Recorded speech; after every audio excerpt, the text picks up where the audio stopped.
হুম, রাত ৩টায় ধরুন রাস্তা একেবারে ফাঁকা, সিগন্যালে লাল বাতি জ্বলছে। হ্যাঁ, সচরাচর এমন সময় যা হয় আর কি। ঠিক, ধারে কাছে কোনো ট্রাফিক পুলিশ নেই, কোনো সিসিটিভি ক্যামেরা নেই, এমনকি রাস্তার ত্রিসীমানায় অন্য কোনো গাড়িও নেই। মানে পরিস্থিতি সম্পূর্ণ আপনার অনুকূলে। একদম, কেউ দেখার নেই। তবুও কিন্তু গাড়িটা থামানো হলো কেন? এই সাধারণ প্রশ্নটার উত্তর খুঁজতে গেলেই কিন্তু আমরা মানুষের মনস্তত্ত্বের এক অদ্ভুত আর গভীর জগতে প্রবেশ করি।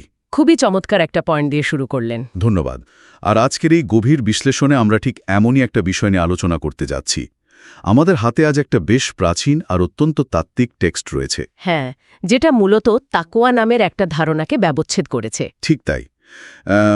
সাধারণত এই শব্দটিকে আমরা কেবল সতর্কতা বা একটা ভয় হিসেবে অনুবাদ হতে দেখি, কিন্তু আমাদের আজকের এই সূত্রটি শব্দটিকে কোনো সাদা-কালো নিয়মের বেড়াজালে আটকে রাখেনি।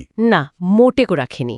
বরং এটি মানুষের মানসিক পরিপক্কতা, তারপর ধরুন কাজের ভিত্তি আর চেতনার বিভিন্ন স্তরকে এমনভাবে বিশ্লেষণ করেছে যা সত্যি অভাবনীয়।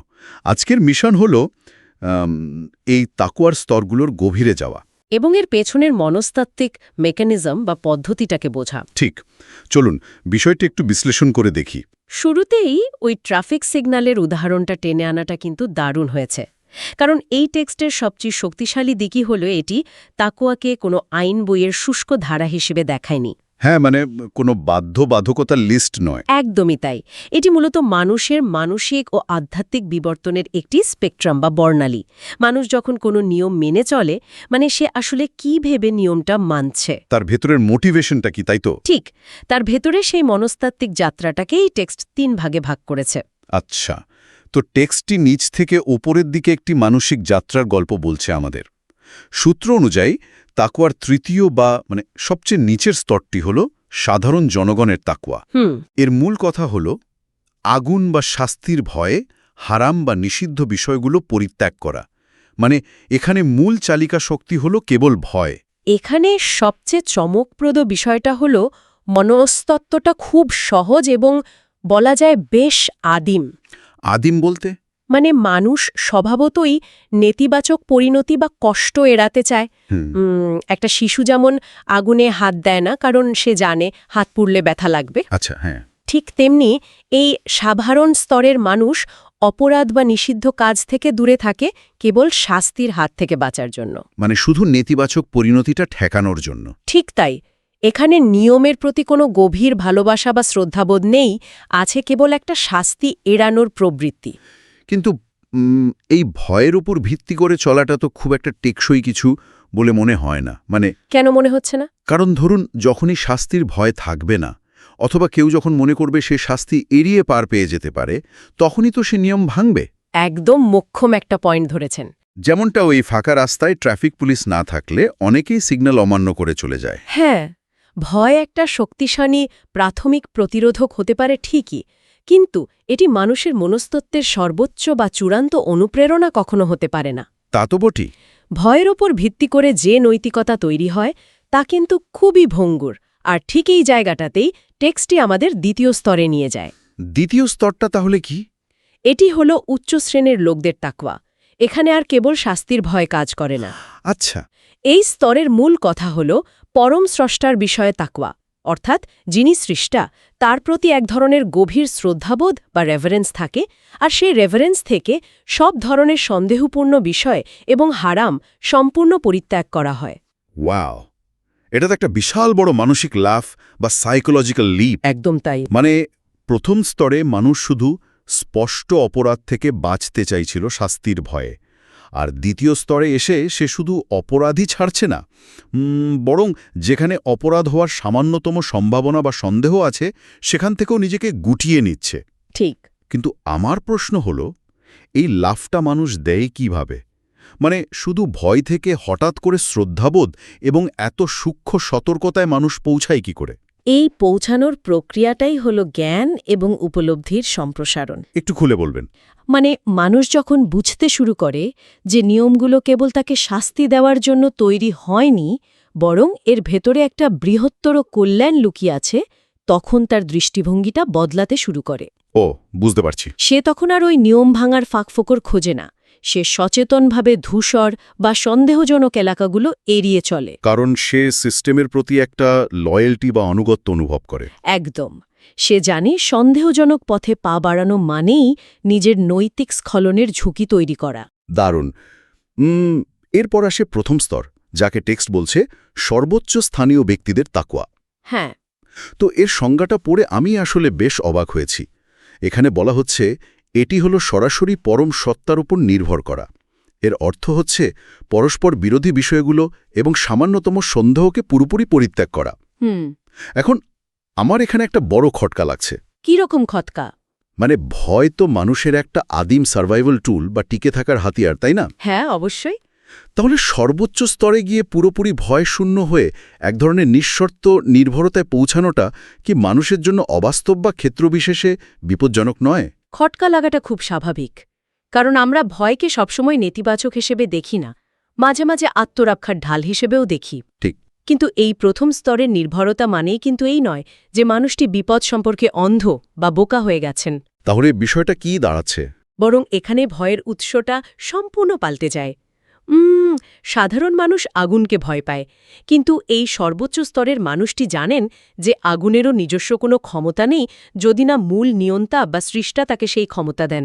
আচ্ছা। তাই তার ভয় আর জাগতিক কোনো বস্তুর উপর থাকে না, তার সম্পূর্ণ নির্ভরতা তৈরি হয় মূল উৎসের উপর। তার মানে আপনি বলতে চাইছেন এখানে ভয়ের বিলুপ্তি ঘটছে না, বরং ভয়ের রূপান্তর ঘটছে একটা পরম নির্ভরতায়। নিখুঁত বলেছেন। এটি হল লোকাস অফ কন্ট্রোল বা নিয়ন্ত্রণের কেন্দ্রবিন্দুকে পুরোপুরি নিজের বা জাগতিক শক্তির হাত থেকে সরিয়ে নেওয়া, সরিয়ে পরম সত্তার উপর ন্যস্ত করা। একদম। যখন এই নির্ভরতা তৈরি হয় তখন মানুষ আর কোনো দ্বিধা বা সন্দেহের মধ্যে থাকে না, তার কাছে সবকিছু স্ফটিকের মতো পরিষ্কার হয়ে যায়।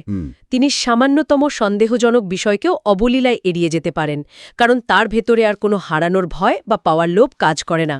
এখানেই বিষয়টা আসলে সবচেয়ে বেশি আকর্ষণীয় হয়ে ওঠে। তার মানে একই শব্দ তাকওয়া, কিন্তু ব্যক্তিভেদে এর প্রয়োগ, এর মনস্তাত্ত্বিক মেকানিজম এবং বাহ্যিক ফলাফল সম্পূর্ণ আলাদা। ঠিক। এই পার্থক্যটা কেন তৈরি হয় তা বোঝাতে আমাদের সূত্র বা টেক্সটই একটা অসাধারণ প্রাকৃতিক রূপক ব্যবহার করেছে। হ্যাঁ, রূপকটা সত্যি চমৎকার। টেক্সট বলছে তাকওয়া হল নদীর বুকে বয়ে চলা পানির মতো, আর এর 3টি স্তর হল নদীর তীরে রোপণ করা সব রং ও প্রকারের গাছ। মানে প্রতিটি গাছ নদী থেকে পানি শোষণ করে তার নিজস্ব মর্ম, ক্ষমতা, তার কোমলতা এবং স্থূলতা অনুযায়ী। অর্থাৎ পানি একটাই, কিন্তু কোন গাছ কতটা পানি টানবে তা নির্ভর করছে গাছটির নিজের কাঠামোর উপর। আমরা যদি একটু বৃহত্তর প্রেক্ষাপটের সাথে এটিকে যুক্ত করি তাহলে দেখব এই রূপকটি কেবল কাব্যিক নয়, তাই এটি মানুষের কগনিটিভ বা জ্ঞানীয় ধারণা ক্ষমতার এক দারুণ বিশ্লেষণ। আধ্যাত্মিক বা নৈতিক জ্ঞান তো সবার জন্য উন্মুক্ত, ঠিক ওই নদীর পানির মতো। হ্যাঁ, সবার সামনেই তো জ্ঞান আছে, কিন্তু সমাজ বা ব্যক্তি সেটিকে কিভাবে গ্রহণ করছে তা পুরোপুরি নির্ভর করে তার নিজস্ব মানসিক গঠনের ওপর। এই যে টেক্সটে কোমলতা এবং স্থূলতা শব্দগুলো ব্যবহার করা হলো, এর মনস্তাত্ত্বিক অর্থ কি হতে পারে? আপনি কি ভাবছেন? আমি যদি একটু অন্যভাবে চিন্তা করি, স্থূলতা মানে কি মানুষের মানসিক কাঠিন্য, ইগো বা একগুয়েমি, আর কোমলতা মানে কি নতুন কিছু শেখার বা নিজেকে পরিবর্তন করার মানসিক নমনীয়তা। ঠিক এই জায়গাটিতেই রূপকটি সবচেয়ে বেশি অর্থবহ হয়ে ওঠে। মানসিক স্থূলতা বা রিজিডিটি হল সেই অবস্থা যেখানে মানুষ তার আগের বিশ্বাস, অহংকার বা জাগতিক মোহে এতটাই আটকে থাকে যে সে নতুন কিছু গ্রহণ করতে পারে না। একদম। সে নতুন জ্ঞান বা নৈতিকতাকে গভীরভাবে নিজের ভেতরে প্রবেশ করতে দেয় না। নদীর পানে তার শেকড় ছুঁয়ে গেলেও সে খুব সামান্যই গ্রহণ করতে পারে। মানে শুধু তার টিকে থাকা নিশ্চিত হয় এমন পরিমাণ? ঠিক তাই। এরা হল ওই তৃতীয় স্তরের মানুষ যারা কেবল শাস্তির ভয়ে যতটুকু নিয়ম মানা দরকার ততটুকুই মানে। আর কোমলতার বিষয়টা? অন্যদিকে কোমলতা বা মানসিক প্লাস্টিসিটি হল সেই উন্মুক্ত অবস্থা যেখানে মানুষের কোনো ইগো বা অহংবোধ থাকে না, সে পুরোপুরি নিজেকে সমর্পণ করতে পারে। বুঝতে পেরেছি। ফলে সে ওই একই নদী থেকে সর্বোচ্চ পুষ্টি টেনে নিতে পারে এবং তাকওয়ার সর্বোচ্চ স্তরে পৌঁছাতে পারে। শুধু তাই নয়, টেক্সটটি এরপর ফলের কথাও বলছে। হ্যাঁ, ওই গাছ এবং ফল থেকে প্রাণীরাও তাদের মান ও মূল্য অনুযায়ী উপকার পায়। অর্থাৎ আমার তাকওয়ার স্তর শুধু আমার নিজের আধ্যাত্মিক বা মানসিক বিষয় নয়। এর একটা প্রবল সামাজিক প্রভাব বা রিপেল এফেক্ট আছে। একদম। আমি কেমন ফল দিচ্ছি তার উপর নির্ভর করে আমার চারপাশের সমাজ, মানুষ বা অন্য প্রাণীরা কিভাবে পুষ্টি পাচ্ছে বা প্রভাবিত হচ্ছে। এই পয়েন্টটি কিন্তু অত্যন্ত গুরুত্বপূর্ণ। মানুষের ভেতরে নৈতিক কাঠামো কখনোই কেবল তার ব্যক্তিগত গণ্ডিতে সীমাবদ্ধ থাকে না। কারণ সমাজ তো আসলে এসব গাছেরই একটি সমষ্টি। একজন মানুষ যখন সর্বোচ্চ স্তরের তাকওয়া বা সচেতনতা অর্জন করেন, তখন তার কর্ম, তার আচরণ, তার সততা সমাজের অন্যদের জন্য উৎকৃষ্ট ফলের মতো কাজ করে। আর যার তাকওয়া কেবল ভয়ের স্তরে আটকে আছে, তার কাছ থেকে সমাজ খুব সামান্যই উপকার পায়। তার ওই ভয়ের গণ্ডিটপকে ভালো কিছু দেওয়ার সামর্থ্য থাকে না। এই বিষয়টি প্রতিষ্ঠিত করতে টেক্সটে একটা প্রাচীন রূপকের উদ্ধৃতি দেওয়া হয়েছে, যেখানে বলা হয়েছে যে ভিন্ন ভিন্ন শিকড়ের গাছগুলো একই পানি থেকে সিক্ত হয়, হ্যাঁ, কিন্তু একই পানি পাওয়ার পরও তাদের ফলের মানে বা স্বাদে পার্থক্য থাকে।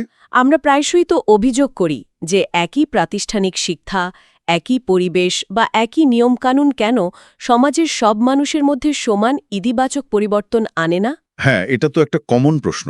এই প্রাকৃতিক রূপকটি আমাদের সেই উত্তর দেয়। মূল সমস্যা নদীর পানিতে নেই। মূল সমস্যা রয়েছে গ্রহিতার ভেতরে সেই কোমলতা বা স্থূলতার মাত্রায়। দারুণ একটা ব্যাপার। গাছ আর পানির এই রূপক থেকে আমরা বুঝতে পারলাম যে ভেতরের তাকুয়া কিভাবে আত্মস্থ হয়। কিন্তু এটা যখন বাইরের দুনিয়ায় কোনো কাজ বা কর্ম হিসেবে প্রকাশ পায়, তখন তার কাঠামোটা কেমন হয়? টেক্সটি এর পর এই প্রশ্নের উত্তর দিতে প্রাকৃতিক জগৎ থেকে সরে গিয়ে একটু স্থাপত্য বা কাঠামোগত জগতে প্রবেশ করে। হ্যাঁ, এটি আলোচনা করে কাজের ভিত্তি নিয়ে। টেক্সট বলছে তাকুয়া ছাড়া অন্য কিছুর ওপর প্রতিষ্ঠিত ইবাদত বা উপাসনার ফলাফল শূন্য। এটি একটি খুব শক্তিশালী দাবি। ফলাফল একেবারে শূন্য। ফলাফল একেবারে শূন্য হওয়ার কারণ হল যে কোনো কাজের স্থায়িত্ব বা সার্ভাইভাল নির্ভর করে তার ভিত্তির উপর।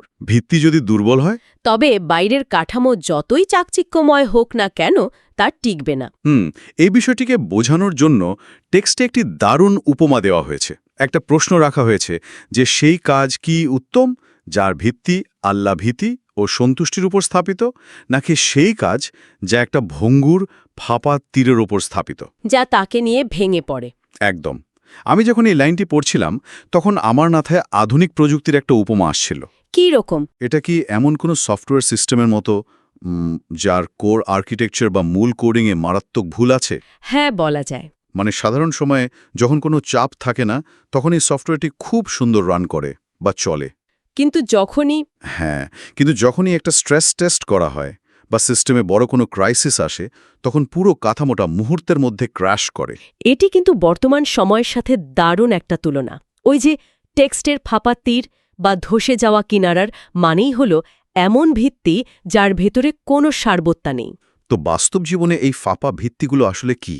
এগুলো হল মানুষের অহংকার, লোক দেখানো মানসিকতা বা কেবল জাগতিক স্বার্থ উদ্ধারের চেষ্টা। বাইরে থেকে হয়তো একটা কাজ খুব মহৎ মনে হতে পারে। ঠিক, একজন মানুষ হয়তো অনেক বড় সামাজিক কাজ করছেন বা খুব নিখুঁতভাবে উপাসনা করছেন, কিন্তু তার গভীরে যদি এই সতর্কতা, নিঃশর্ত নির্ভরতা বা তাকুয়া না থাকে, তবে তার সামান্য আঘাতেই ভেঙে পড়বে। মানে যখনই সেই মানুষটি তার কাজের কাঙ্ক্ষিত প্রশংসা পাবেন না বা কোনো বিপদে পড়বেন, তখনই তার ওই কাজের পুরো কাঠামোটা ধসে পড়বে, কারণ তার কোর কোডিং বা মূল ভিত্তিতেই গলদ ছিল।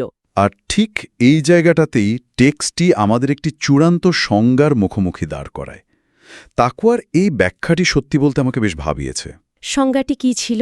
টেক্সটে বলা হয়েছে, তাকওয়ার ব্যাখ্যা হচ্ছে ক্ষতিকর কিছু না থাকা সত্ত্বেও কোনো বিষয়ে প্রবেশ না করা, শুধু এ ভয়ে যে তাতে এরকম কিছু থাকতে পারে। দেখুন, এটি কিন্তু বিশাল একটা ব্যাপার। হ্যাঁ, বেশ গভীর। মানে ক্ষতিকর কিছু নেই জেনেও শুধু সন্দেহের বশে বা ভবিষ্যতে কিছু হতে পারে সেই আশঙ্কা থেকে বিরত থাকা।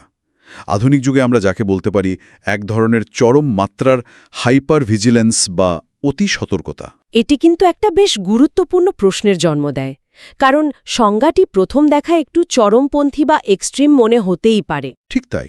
আমার প্রশ্ন হল, সারাক্ষণ যদি কাউকে সন্দেহ করতে হয় যে এই নিরাপদ বা ভালো কাজটার মধ্যেও কোনো ক্ষতি লুকিয়ে থাকতে পারে, তাহলে তো মানুষ ডিসিশন ফটিগ বা সিদ্ধান্তহীনতার ক্লান্তিতে ভুগে পক্ষাঘাতগ্রস্ত হয়ে পড়বে।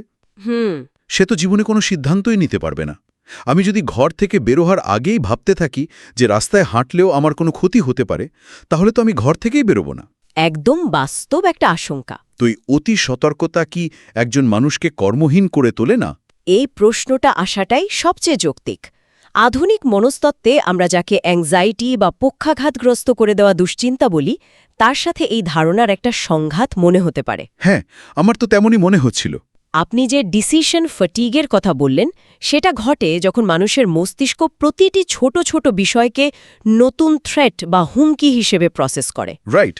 কিন্তু আমাদের টেক্সটের পরবর্তী লাইনগুলোর দিকে একটু গভীরভাবে তাকাতে হবে। এই অতি সতর্কতাকে টেক্সট কিভাবে সংজ্ঞায়িত করছে? কিভাবে? বাস্তবে তা হল বিদ্রোহ ছাড়া আনুগত্য, ভুলে যাওয়া ছাড়া স্মরণ এবং অজ্ঞতা ছাড়া জ্ঞান।